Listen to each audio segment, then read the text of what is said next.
पहला पत्रस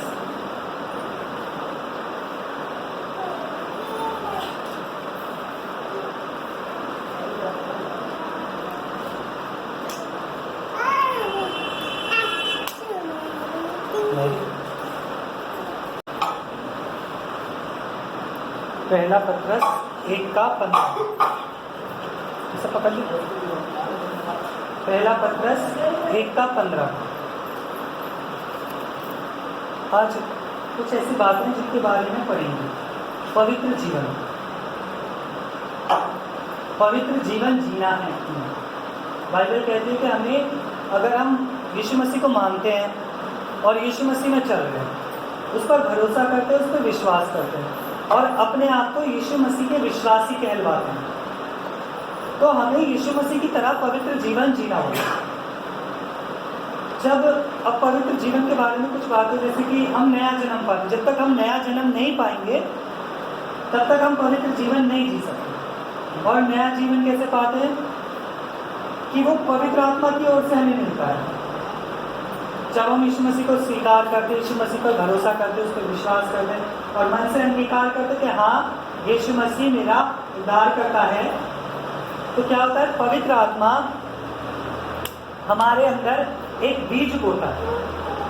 पवित्र आत्मा तुरंत आता है और हमारे अंदर बीज बो देता है। बीज कैसे बोता है वो? प्रेम का बीज, आत्मा का बीज, भलाई का बीज, सच्चाई का बीज और बुराई ना करने का बीज, धार्मिकता करने का बीज, वो सारे बीजों को बो जाता है पवित्र आत्मा। पवित्र आत्मा हमारे मनों में बीज बोता है। उसमें से एक बीज होता है पवित्रता का भी बीज। और पहला पत्रस क्या कहता है? 1:15, पर जैसा तुम्हारा बुलाने वाला पवित्र है, वैसे ही तुम भी अपने सारे चाल चलन में पवित्र बनो। मतलब परमेश्वर का ये वचन कह रहा है कि जैसे तुम्हारा बुलाने वाला पवित्र है। सबसे पहले हमें ये देखना है कि यीशु मसीह पवित्र है या नहीं। और हम पूरी बाइबल पढ़ते और देखते थे यीशु मसीह से ज़्यादा पवित्र कोई नहीं। तो हमें किसने बुलाया? हमें पवित्र आत्मा, हमें यीशु मसीह और यहोवा परमेश्वर, हमें यीशु मसीह बुलाता है। ये तीनों एक हैं और तीनों ही एक में हैं। पवित्र आत्मा हमें बुलाता है। जब पवित्र आत्मा हमें बुला रहा है, यीशु मसीह हमें बुलाता है, तो क्या यीशु मसीह और पवित्र आत्मा पवित्र हैं या नहीं? तुम लोग बताओ, बाइबल पढ़ते हो, यीशु मसीह और पवित्र आत्मा पवित्र है या नहीं? पवित्र है। और एक पवित्र इंसान और एक पवित्र आत्मा हमें बुला रहा है। तो इसलिए वो कहता है कि जैसे मैं पवित्र हूं, तुम भी पवित्र बनो। जैसे मैं पवित्र हूं, वैसे ही तुम भी अपने पवित्र बनो। अब हमने इस वचन को सुन लिया कि यीशु मसीह कहता है कि पवित्र बनो, तो मैं भी पवित्र बनूंगा। अब क्या हुआ? 5-10 नियम दिए यीशु मसीह ने। अब 10 में से मैं 4 में तो पवित्र बन गया, लेकिन 6 में अभी भी अपवित्र बन। कैसे? यीशु मसीह ने कहा चोरी मत कर, मैं चोरी नहीं करता। यीशु मसीह ने कहा किसी को गाली मत दे, पर वो मैं दे देता हूँ, उसमें क्या, कोई बात ना, उसमें नहीं। यीशु मसीह ने कहा खून मत कर,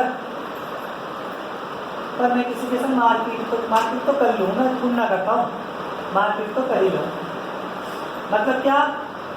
हम पवित्र तो बन गए हैं, लेकिन यीशु मसीह कह रहा अभी तक पूरे चाल चलन में पवित्र नहीं हो। और वचन कह रहा है जैसे तुम्हारा बुलाने वाला पवित्र है, वैसे ही तुम भी अपने सारे चाल चलन में पवित्र हो। जितने भी तुम्हारे चाल चलन हैं, उन सारी बातों में, चाल चलन का मतलब समझ रहे हो? जितने भी बातें हैं, जितने भी काम हैं, जितनी भी तुम्हारी इच्छाएं हैं, सब में पवित्र बनो। ये नहीं है यीशु मसीह ने चोरी करने को मना करा है, तो भैया 2 लाख रुपए की चोरी होती है, 1 रुपए की चोरी ना होती। हम तो 1 रुपए की चोरी कर ली, कोई बात था, 10 रुपए की तो चोरी करी। हाँ, अगर 2 लाख की करती तो 2 लाख का करता तो चोरी थी।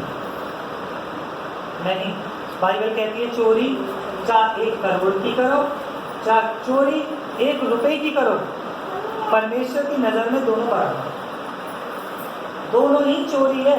ये नहीं कि 1 लाख रुपए की चोरी करने वाला ज्यादा बड़ा गुनाहगार और 1 रुपए की चोरी करने वाला कम गुनाहगार, उसके लिए दोनों बराबर है और दोनों को बराबर ही सजा है। क्यों?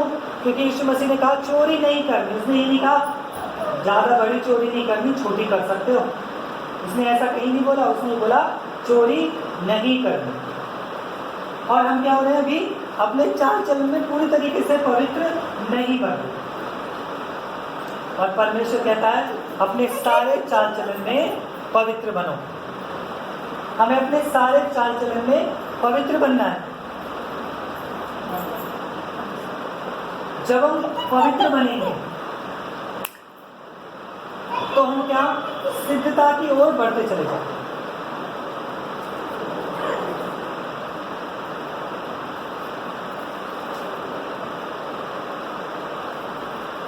जब हम पवित्र बनते हैं, परमेश्वर पर विश्वास करने के वचन कहता है यीशु मसीह का कि तू विश्वास कर और मुझ में सिद्ध होता है। पवित्रता के साथ परमेश्वर पर विश्वास करो और उसमें सिद्ध हो। सिद्ध का मतलब समझ रहे हो? सिद्ध का मतलब क्या होता है? परमेश्वर में बढ़ते जाओ और सिद्ध होते जाओ। मतलब परमेश्वर की नजर में इतने अच्छे बन जाओ, बहुत अच्छे बन जाओ। अगर तुम सिद्ध बनते हो, परमेश्वर की नजर में सिद्ध बनते हो, तो बहुत ऊंचे परमेश्वर की नजर में पदवी पाओगे। सिद्धता की ओर हमें बढ़ते जाना है, परमेश्वर की ओर ही बढ़ना है। जब हम परमेश्वर की ओर बढ़ेंगे तब हम सिद्धता की ओर अपने आप बढ़ते चले जाएंगे, क्योंकि हम पवित्र होकर परमेश्वर की ओर बढ़े जा रहे हैं। वो कहता है कि जैसे कि एक चीज देखो, अब सिद्ध होने के लिए हमारे पास एक बहुत बड़ी रुकावट आती है हमारे जीवन में, शैतान की कहो या इंसानों की, कि हमें संसार में तो रहना है परंतु संसार का नहीं होना। हमारे अब क्या किया भैया पाशा साहब, क्या करूं? मेरे दोस्तों ने बिठा लिया, मेरे घर वालों ने कह दिया, मेरे आदमी ने कह दिया, मेरे रिश्तेदारों ने कह दिया, मुझे ये करना पड़ा, मैंने ये कर लिया, मैं माफी मांगू। परमेश्वर इसी बात को कहता है कि हम सिद्ध नहीं हैं, क्योंकि हम आज भी परमेश्वर की बातों को छोड़कर अपने रिश्तेदारों की, अपने दोस्तों की, अपने जानकारों की बातों को मान रहे हैं। कि किसी ने कहा, मैं जाकर अपने दोस्तों के बीच में बैठ गया, उसने कहा अरे कुछ नहीं हो रहा, थोड़ा सा पी ले, और मैंने वहां पर उनके कहने पे दारू पी ली। क्या करा? मैंने पाप कर दिया उन लोगों की बातों को मानकर। मैंने ये नहीं कहा, मैं ये सोचा कि यीशु मसीह ने कहा दारू नहीं पीनी, तो मुझे पीनी नहीं है भाई, लेकिन मैंने अपने दोस्तों की मानी, यीशु मसीह की छोड़ दी। क्यों? क्योंकि हम संसार में रहकर अभी तक संसार के ही बने पड़े हैं, और परमेश्वर कहता है संसार में तो रहो परंतु संसार के मत बनो।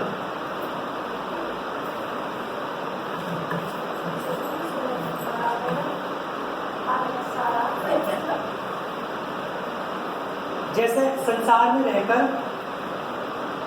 रहना है पर संसार का नहीं होना। तुमने एक और बहुत से लोग क्या कहेंगे इस बात को लेकर कि भाई संसार का होना है, संसार के जैसे लोगों के, पापियों के बीच में बैठेंगे ही नहीं, अब हम लोगों के बीच में बैठेंगे ही नहीं, हम लोगों के पास जाएंगे ही नहीं। क्यों? क्योंकि यीशु मसीह मना करता है।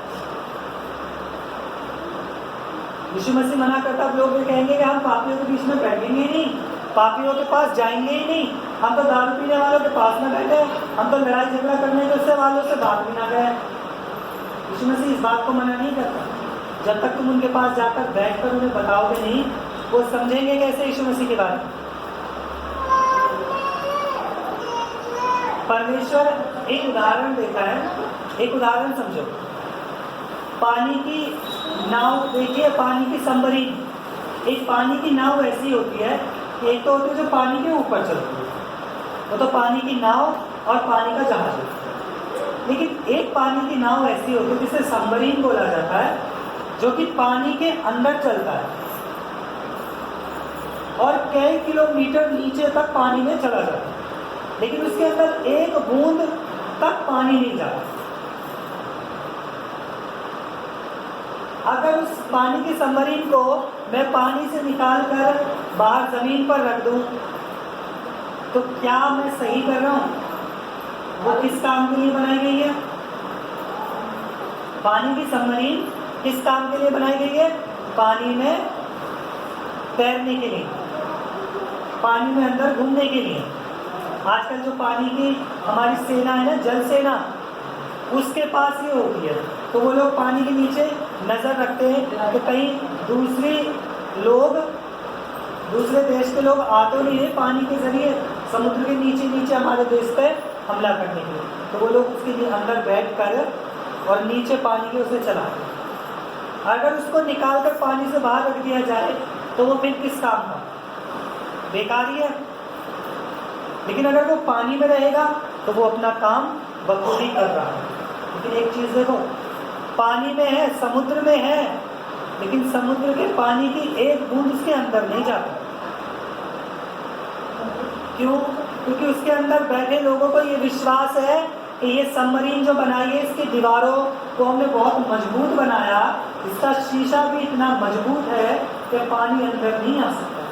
यही मेरा विश्वास होना चाहिए कि मैं अगर पापियों के बीच में भी बैठ गया, मैं अगर दारू पीने वालों के बीच में भी बैठ रहा हूँ, तो मेरा ये विश्वास होना चाहिए कि प्रभु पर मैं इतना पक्का विश्वास करता हूँ कि ये लोग कितना भी कहें, मैं पाप नहीं करूँगा। शैतान आ जाए, लोग आ जाए, मुझे कितना भी उकसा ले, मैं पाप नहीं करूँगा।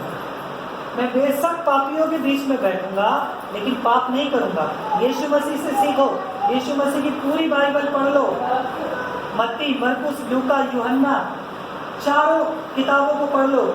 चारों किताबों में लिखा हुआ है कि यीशु मसीह पापियों के बीच में बैठता था, यीशु मसीह पापियों के संग खाता था, यीशु मसीह चुंगी लेने वालों के संग रहता था, यीशु मसीह वैश्याओं को भी निजात देता था।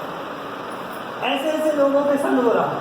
लेकिन कहीं भी बाइबल में ये पढ़ा है कि यीशु मसीह पापियों के संग रहकर खुद पापी बन गया? ये कहीं नहीं पढ़ते। लेकिन ये हर जगह पढ़ने को मिलेगा कि वो पापियों के बीच में रहा और पापियों ने अपना पाप अंगीकार किया और उद्धार पाया। मतलब वो पापियों के बीच में रहा, पापियों ने उस पर अपना प्रभाव नहीं डाला, परंतु यीशु मसीह ने अपना प्रभाव उनके ऊपर डाला और उन पापियों को बदल दिया। हमारा भी पवित्र जीवन ऐसा होना चाहिए कि लोग हमें देखें और वो बदल जाए, हमारा प्रभाव उनके ऊपर पड़े और वो बदल जाए कि भाई देखो ये कितना अच्छा इंसान है, हमें भी इसके जैसा बनना चाहिए। हमारा व्यवहार ही लोगों को बदलेगा, हमारा व्यवहार ही लोगों पर एक ऐसा इफेक्ट, एक ऐसा असर छोड़ेगा जिसकी वजह से लोग अपने आप को ना चाहकर भी यीशु मसीह के नाम में बदलेंगे। जब हम बदले, और हमने क्या कर रखा है? एक गोल धारा बना रखा है, घेरा, अपने चारों ओर एक घेरा बना रखा है कि भैया अगर तुझे इसमें आना है तो पहले मेरे जैसा बनना। मैंने एक गोल धारा बना दिया, बना के मैं इसी के अंदर सीमित हूं, बस इससे बाहर कूदना नहीं चाहता। और अगर कोई मुझसे मिलने आ रहा है तो मैं चाह रहा हूँ कि भाई तू भी अपना पूरा रंग ढंग बदल कर मेरे जैसा हो, तब मैं तुझे ग्रहण करूँगा, तब मैं तुझे अपने पास दिखाऊंगा। बाइबल ये नहीं कहती। बाइबल कहती उन्हें समेट समेट के लेके आ, उनको साथ बैठ, उनके बीच में बैठ, ताकि तू उनको बदल सके। जब तक मैं अपने वो घेरे की लाइन को नहीं तोड़ूंगा ना, तब तक मैं परमेश्वर के लिए लोगों की आत्माओं को नहीं जीत सकता। हमें पहले अपने उस घेरे को तोड़ना होगा। हम लोग क्या करते हैं, अरे ये तो यीशु मसीह में नहीं आ सकता, ये तो लाल पीले बाल करके रहता है, यीशु मसीह को ये पसंद नहीं है। तू तो कान छिदवाकर कानों में बाली पहनता है, यीशु मसीह को ये पसंद नहीं है। तूने तो अपनी आईब्रो छिदवा रखी है, इनमें बालियां पहनता है, यीशु मसीह को ये पसंद नहीं है, उतार दे। तू तो फटे पुराने कपड़े पहनता है, फटे फटे से, यीशु मसीह को ये पसंद नहीं है, उतार दे। इनको छोड़ तब मैं तुझे चर्च में लेके जाऊंगा, इनको छोड़ तब यीशु मसीह तुझे ग्रहण करेगा। क्या बाइबल का एक आयत हमने कभी नहीं पढ़ा इसमें यीशु मसीह कहता है कि वो शरीर को नहीं परंतु आत्मा को देखता है, वो तुम्हारे मुख को नहीं परंतु तुम्हारे हृदय को देखता है, वो कैसा है। और हम क्या कर रहे हैं, इंसान के दिल को देखने के बजाय उसके शरीर को आज तक नाप में चुके हैं। और परमेश्वर आत्मा देखता है, शरीर नहीं देखता है। और हमने वही बोल डाला, नहीं भाई पहले इस चीज को बदल, उसके बाद तू मेरे बीच में बैठने लायक बने। सबसे पहले हमने कोशिश करनी है अपने आप को बदलने की, अपने आप को सुधारने की। जब वो मेरे पास आएगा तो अपने आप सुधर जाएगा, जब वो मुझे देखेगा अपने आप बदलाव पाएगा। अगर एक पादरी ही जीन्स पहनकर, फटे पुराने कपड़े पहनकर और क्या नाम है टी शर्ट पहनकर चर्च में प्रचार करेगा या लोगों के सामने जाएगा तो लोग क्या सोचेंगे पब्लिक उसे कि जब हमारा पादरी ऐसे कपड़े पहना तो हम क्यों ना पहने। सोचते हैं ना, एक पादरी क्यों सादा कपड़े पहनता है, नॉर्मल कपड़े क्यों पहनता है? क्योंकि उसे अपनी कलीसिया को बदलना है, उसे अपनी कलीसिया को सुधारना है, तो सबसे पहले उसे बदलना होगा। अगर मैं चाहता हूं कि मैं अपने घर वालों को बदलूं, अपने बच्चों को बदलूं, तो पहले मुझे बदलना होगा। एक पास्टर, एक फादर जो होता है उसके लिए पूरी कलीसिया उसकी बच्ची होती है, उसके बेटा और बेटी होते हैं।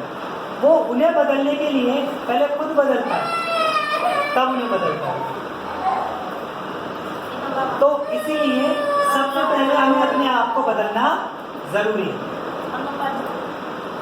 तब हमें क्या करना है, लोगों को बदलने की कोशिश करनी है। हमें प्रार्थना तो करना है, ठीक है, अपने आप को पवित्र बनाओ, पहले खुद पवित्र बनो, तब हमें दूसरे को पवित्र बनना है। पहले हमें खुद बनना है, तब दूसरे को बताना है वो अपने आप पवित्र हो जाए, क्योंकि पवित्र करने वाला परमेश्वर है। मुझे अपने आप को बदलना होगा। अगर मैं नशा करता हूँ और मैं चाहता हूँ कि मेरे बच्चे नशा करना छोड़ दें, और मैं उनसे कह रहा हूँ कि तुम नशा करना छोड़ दो, तुम नशा करना छोड़ दो, तो सबसे पहले मुझे नशा करना छोड़ना होगा। अगर मैं पाप करता हूँ और मैं चाहता हूँ कि मेरे बच्चे पाप ना करें, तो सबसे पहले मुझे पाप करना छोड़ना होगा, तब मैं अपने बच्चों को पाप करने से रोक सकता हूँ। जैसे हम पढ़ते हैं 2 कुरिन्थियों उसका 7 अध्याय उसका 1 आयत।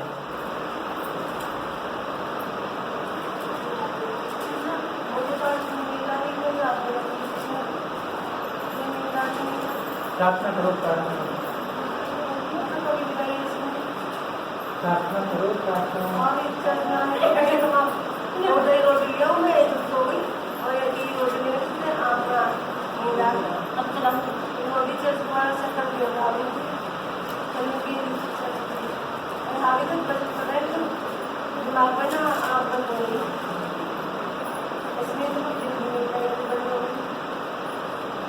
दूसरा कुरिन्थियों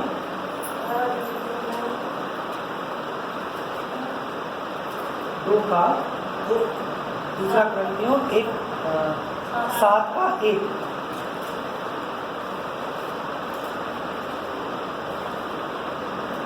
दूसरा कुरिन्थियों 7 का 1। इसमें क्या कह रहा है देखो, परमेश्वर का अतः हे प्रियो, जबकि ये प्रतिज्ञाएं हमें मिली हैं, और हाओ हम अपने आप को और शरीर की सब मलिनता से शुद्ध करें और परमेश्वर का भय रखते हुए पवित्रता को सिद्ध करें। मतलब वही बात आ गई, देखो वचन कहीं से भी बात कर लो, वचन घूम फिर कर यही कहता है कि पवित्रता को शुद्ध करो, अपने आप को पवित्र करो। वो कह रहा है आओ सबसे पहले अपनी सारी मलिनताओं को धो, अपने पापों को धो, अपने शरीर को और आत्मा की सब मलिनता से शुद्ध करें। हमारे शरीर को, हमारी आत्मा की और सब मलिनताओं से दूर करें। मेरे शरीर के पाप मुझे सब छोड़ने होंगे जिनसे मेरी आत्मा पापी हो चुकी है।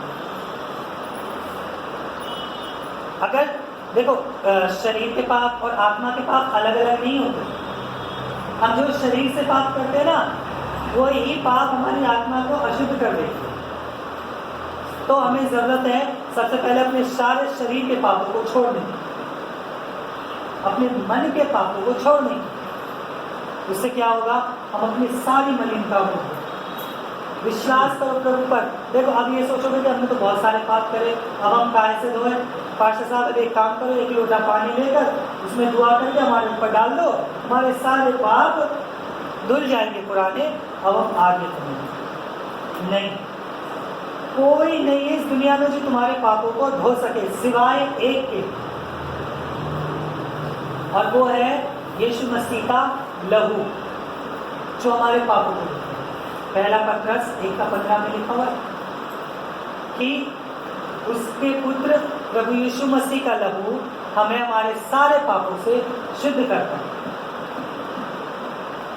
परमेश्वर का ये वचन जो पहला पत्रस में लिखा है कि उसके पुत्र प्रभु यीशु मसीह का लहू हमें हमारे सारे पापों से शुद्ध करता है। मतलब हमने जितने भी गुनाह करे हैं उन सबको शुद्ध परमेश्वर यीशु मसीह का लहू करता है।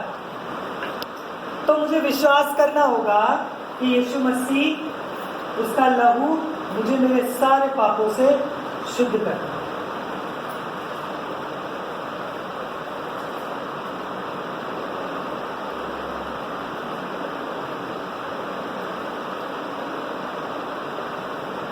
परमेश्वर का वचन कहता है कि हमें अपने सारे पापों को शुद्ध करना है। ठीक है, ये मेरा ऐसा जीवन होना चाहिए जो प्रभु का डर मानने वाला होना चाहिए, है मानते हुए, परमेश्वर का डर मानते हुए।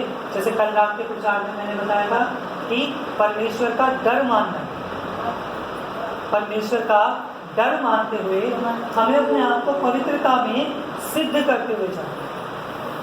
मैं परमेश्वर का डर मानूंगा, पवित्र काम करूंगा और मैं अपने आप ही परमेश्वर में पवित्रता में सिद्ध होता चला जाऊंगा। एक वचन और पढ़ेंगे, रोमियो 3:18।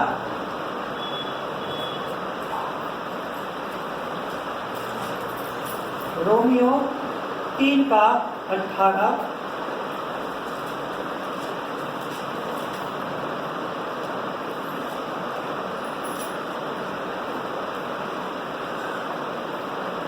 हमें परमेश्वर का डर मानना है, परंतु परमेश्वर का ये वचन क्या कहता है? हम कैसे हो? परमेश्वर का वचन तो कह रहा है परमेश्वर का डर मान, डर मान, डर मान। लेकिन लोग अभी तक भी कैसे बने पड़े पता है? ये 18 कह रहा है, रोमियो 3:18 साफ साफ कह रहा है, उनकी आंखों में परमेश्वर का भय नहीं। मतलब हमारी आंखों में परमेश्वर का डर नहीं है, जो कि होना सबसे ज्यादा जरूरी है। हमारे अंदर परमेश्वर का डर होना जरूरी है। यदि मैं चाहता हूँ कि मेरे जीवन में आशीष उतरे, यदि मैं चाहता हूँ कि मेरे घर में बरकत उतरे, यदि मैं चाहता हूँ कि मेरे घर में चंगाई और पवित्र आत्मा उतरे, तो सबसे पहले मेरे जीवन में परमेश्वर का डर होना जरूरी है। जब मेरे जीवन में परमेश्वर का डर होगा तो मैं कोई भी बुरा काम करने से डरूंगा और अपने आप पवित्र काम करूंगा। तो मैं कोई भी बुरा काम करने से डरूंगा तो फिर मैं कैसे काम करूंगा? पवित्र काम करूंगा और पवित्रता में सिद्ध होगा। इसलिए अपनी आंखों में परमेश्वर का डर रखो। आखिरी आयत नीति वचन 1:8। ये भजन संहिता के बाद है नीति वचन।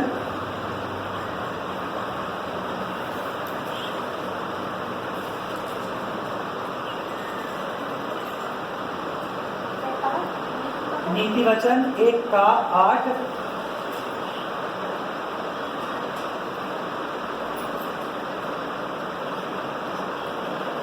वचन कह रहा है कि हे मेरे पुत्र, अपने पिता की शिक्षा पर कान लगा और अपनी माता की शिक्षा को ना तज। मतलब हम लोग ये सोचते हैं, देखो कि वचन कह रहा है कि अपने पिता की शिक्षा पर कान लगा और अपनी माता की शिक्षा की बातों को मत कर, मतलब उनको ऐसी मत ले, क्योंकि मेरे माता पिता मुझे वो सिखा रहे हैं जो बाइबल में सिखाते हैं, क्योंकि वो सीख चुके हैं। और हमें भी अपने बच्चों को वही सिखाना है जो हम अपने माता पिता से सीखते हैं। हमारे माँ बाप भी हमें बुरा करने से बचाते हैं, और हमारी बाइबल भी जो कि परमेश्वर का वचन है, यहोवा परमेश्वर का यीशु मसीह के मुख से निकला वचन है, वो भी हमें यही बताता है, क्योंकि वो भी हमारा पिता है। और उसकी बातों को मत तज। हम उसकी बातों को क्या ले रहे हैं, ऐसे ले रहे, बेकार ले रहे, फालतू ले रहे, कहने दो। पादरी तो है 1 घंटा चिल्ला रहा, उतर जा रहा पोडियम पे से, फिर बात करें सुन ली, इस कारण से सुनेंगे और इससे निकाल कर जबरदस्ती फेंक देंगे। सुनने आए थे, सुन लिया, मानेंगे हम अपनी, करेंगे हम अपनी। अब पादरी कितना भी कहो, हमें कोई परवाह नहीं। जबकि बाइबल कहता है कि तुझे अपने पिता की और बाइबल की बातों को ध्यान में रखना है, उनके अनुसार चलना है।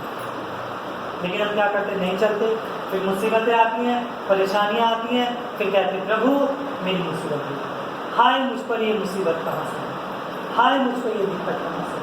क्यों? क्योंकि हम उसकी शिक्षाओं पर ध्यान नहीं लगा, और हमें उसकी शिक्षाओं पर ध्यान लगाना जरूर। इसलिए परमेश्वर की शिक्षाओं पर ध्यान लगाओ, उसके डर को मानो, प्रार्थना करते रहो, पवित्र जीवन जीते रहो और परमेश्वर में सिद्ध होते रहो। हम लोग प्रार्थना करेंगे। धन्यवाद हो हमारे सर्वशक्तिमान दयालु पिता प्रभु यीशु मसीह, हमारे पवित्र और जीवित अनुग्रहकारी परमेश्वर, तेरा धन्यवाद करते प्रभु आज के सुंदर समय के लिए। पिता आपने हमसे पर आशीष करी, उसके लिए धन्यवाद हो प्रभु जी। सारी दिक्कत, सारी परेशानी, सारी बीमारियों के लिए हम प्रार्थना करते हैं प्रभु। सभी लोगों को हम तेरे हाथों में सौंपते हैं जो गुनाह करके अपराध प्रभु हम लोगों ने, सभी लोगों ने प्रभु, जितने लोग इस पृथ्वी पर मौजूद हैं प्रभु, जिसने जो गुनाह किया प्रभु, हम उन सभी के लिए माफ़ी मांगते प्रभु। अपने घुटनों पर आकर उससे माफ़ी मांगते, उनकी गलती अपराध गुनाहों को माफ़ करें प्यारे यीशु, और उन्हें आशीष करें, क्षमा प्रदान करें प्यारे यीशु। पिता, ये चल रही बीमारी के लिए प्रार्थना करते हैं, इस महामारी में भी प्रभु आशीष दे, सभी लोगों को बचा के रख प्यारे यीशु। पिता, जितने लोग इस बीमारी में घिर चुके हैं हम उनके लिए प्रार्थना करते हैं, तू उन्हें इस बीमारी से छुटकारा और चंगाई देते पिता।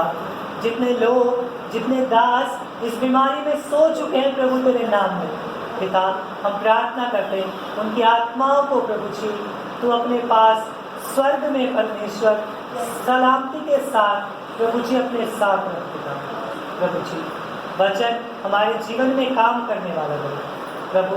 हम तेरा डर मानते हुए अपने इस जीवन को तेरे साथ बिताएं प्रभु जी। प्यारे यीशु, सारी बातों को आपके हाथ में देते यीशु मसीह तेरे नाम से मांगते, आमीन।